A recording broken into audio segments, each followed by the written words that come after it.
Hey everyone! In this video, I'm going to show you a step-by-step tutorial on how to restore deleted transactions in QuickBooks. Here's the truth. You can't actually undo a deleted transaction in QuickBooks with one click.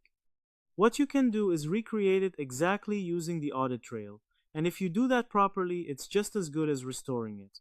Deleted means gone but not invisible. QuickBooks keeps a record in the audit log.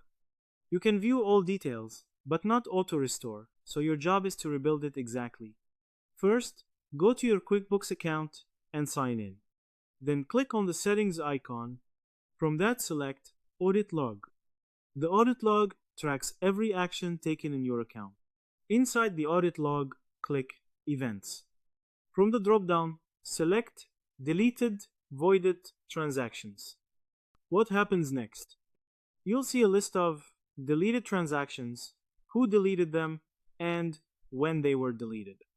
From that, you'll see amount, payee, date, category, and notes. This is your only source of truth. You must copy everything accurately. Click on the Create button. Select the transaction type. For example, we'll choose expenses, but choose the correct type based on what was deleted. Paste or manually enter all the details from the deleted transaction. Accuracy here keeps your financial records clean. Then save the recreated transaction. What you just did. You found deleted transaction in audit log, extracted all details, recreated it manually, and restored your financial record.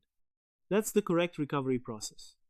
To summarize, restoring a deleted transaction in QuickBooks involves going to the audit log, filtering for deleted or voided transactions, reviewing the details, and manually recreating the transaction using the exact same information.